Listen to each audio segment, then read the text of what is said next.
Greetings and blessings, blessings and greetings, and you see me stepping out, stepping back, stepping out. We're in the land of Israel, land of meditation flowing, and we're live from Holon, Eretz Israel, the land of the living meditation. Here you see Holon, blessed souls, by the way, is from the Lashon of Chol in Hebrew, which means sand. Literally, this once was called the city of sand, because it used to be a desert here, and the last, I guess, 40 odd years, the city's been developing. It's the fourth largest city in Eretz Israel. And here we see here a shopping mall. You see here, they even have Office Depot over here.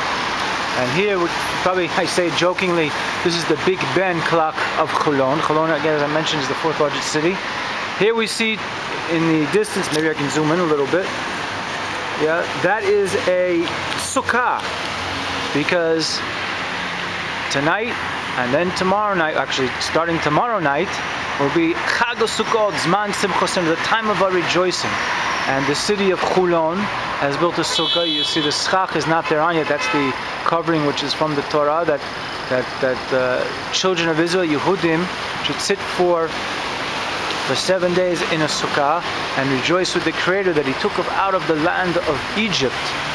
And back then, blessed souls, in the desert, and let's get a shot of the desert again. Here you see there's palm trees, and you see there's traffic, cars. Yes, there are cars in Israel. And by the way, just to remind everyone, this is not a virtual video. It's not a computer-generated graphic, because that's me. How you doing?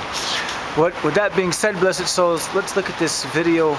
Let's look at this picture of the last remaining stretches of desert in Holon. Here we see some beautiful palm trees here, and this is the garden, which is adjacent to the apartment building where my in-laws live. Let's go back a little bit here. You see here, yeah, there it is. There's the garden, and they have regular trees over here.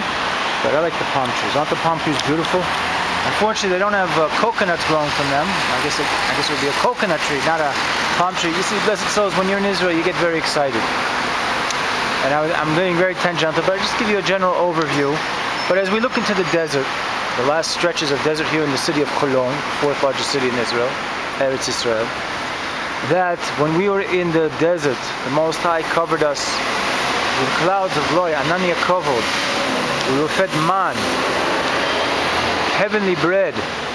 We were giving water from the Be'er Miriam, a wellspring that the mighty Levite prophet Moses struck. And even before he struck it, there was water provided in the merit of his righteous sister, Miriam and Neviah, Miriam the prophetess. So that being said, blessed souls, we have to connect everything to Torah.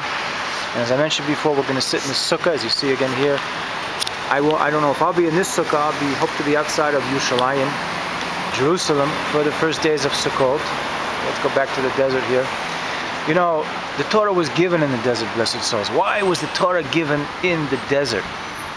And let's qualify, blessed souls, that when the Torah was given in the desert 3,300 and almost, so 3,322 and a half years ago, that it was given in the desert because the desert is considered a makam hefker. It's a place where no one owns it, basically.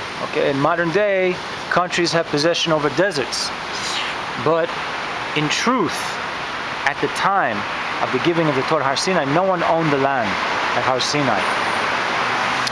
And with that being said, blessed souls, the fact that we have the Torah was given in a makam hefker, an open place where there was no ownership of it, and it was a place of desolation, gives us a couple of instructions. Number one, anyone is free to go into that land, which is hefker, ownerless. And what place is ownerless, blessed souls? That's your soul. No one owns your soul. You are the possessor. You are the sole possessor of your Tzelem Elokim, your divine image. And don't let anyone tell you anything else. You are the sole possessor. And you, whoever you are watching this video, blessed souls, may this video get to your eyes, ears, heart, mind, soul, and intellectual and emotional faculties. You possess the divine image. It's Tzelem Elokim. Whether you be of the blessed children of Israel, Bnei Yisrael, or Bnei Noach, the blessed children of Noah, which are called by Olam, all the inhabitants of the world. That being said, blessed souls, the other instruction we have from Makam Hefker is that is a person willing to make oneself into a desert. And then in spiritual terms, meaning we have to make ourselves desolate of all the Babylonian, Edomic type of Western or even Middle Eastern ideologies which are foreign to true Torah pristine teachings, which is available to all of us. You know, the major faiths of this world, some call them religions. I don't like the word religion myself. These faiths are rooted in 7 divine principles, which are known as the 7 Noahide commandments, which is not to blaspheme the Creator with the Creator's name, not to serve idols, not to kill, not to steal, and then not to kill, not to commit premeditated acts of murder, or terrorism for that matter, not to commit adultery, not to eat the limb of an animal while it's still alive, and to promote righteous statutes in the lands where we live, all the lands of this blessed earth, to promote tzedakah, charity, to educate the poor, to re-educate everyone, that they can go beyond their previous levels of self-awareness and how they project their awareness into the world. So right now, let's look at the little piece of Torah by the Lubavitcher Rebbe. Let's pull back a bit this camera. Yeah, okay. You see here, blessed souls, I'm going to translate a little bit, pluck out from a teaching from the second day of Sukkot in Tafshin Yud Zayin. So that would have been 1956 by the Lubavitcher Rebbe. And we'll pan back to the desert scene. And you see there's an electrical tower over there. That's the way they do things over here in Israel. It might not look as modern as America, but believe me, when you're getting the air conditioning in your apartment, there's Middle Eastern heat. It still feels just as good as an air conditioner in America. So blessed souls, I want to share with you in this last couple of minutes this video, plucking out some points from this Hasidic Maimon by the Rebbe. We say in our prayers, which we say on Shabbat and Yom Tov, we of Israel, but I think there's a universal element to it. V'tahir libenu le'avdecha be'emet, and purify our heart to your servant in truth. So there's 4 concepts I want to jam with you, blessed souls. Tahir, purify, meaning remove the impurities which causes separation between us and our Creator. Libenu. But we're aiming to purify our hearts, because we know, blessed souls, in the time of redemption, not only will our hearts be purified, but they'll be circumcised.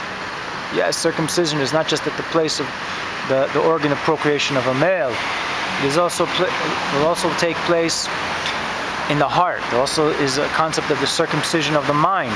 There's also the idea of the circumcision of the lips, to purify the lips with speech of positivity, not to suss other people, not to put other people down. This next concept in this teaching by the Rebbe, based on our prayers on Shabbat and Yom Tov, we the people of Israel, Ila avdecha, your servant, meaning, who are we meshubah to, blessed? Who are we making ourselves indentured to? Who are we subservient to? I choose, blessed souls, to be subservient to the Most High. I'm trying my best. I have my virtues, I have my lackings, and I'm sure everyone else does too, if they're really honest with themselves. So we want to be servants of the Most High. And if you're a servant of the Most High, you're not looking to make other people subservient to your mentality. That's why I don't ask anyone to believe exactly as I do. I ask them to go into Torah, and that is my role as a Torah activist, to ask people to look into Torah and see what it activates within you. And then the last expression, blessed souls, is be'emes, in truth.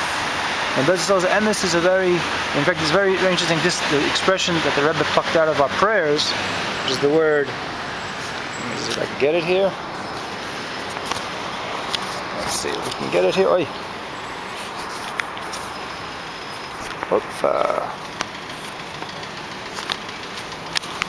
Here's the word be'emes, if you can see the word be'emes. And the word be'emes, first of all, the base is the first base. Yeah, actually, that base is the bait, is the first letter of Torah, because the Torah starts with Bereshit bara Elokim es hashamayim v'ha'aretz. In the beginning, Hashem created the heaven and the earth. And the last letter of the Torah, blessed souls, is a lamed, which, because the last word of the Torah in the 5th book of Moses, Deuteronomy, Devarim, the last word is Yisrael, the last letter being a lamed. So if you take the base, the first letter of the Torah, and the lamed, the last letter, spells lev, heart. So really the 5 books of Moses, blessed souls, the Chumash, the Torah, what do they call it, the Pentateuch, I think they call it, this is actually a heart. So blessed souls, let's serve Hashem in truth, but we have to ascend in truth. We've been signing up in Holon, Israel, to be continued, Lahamshik.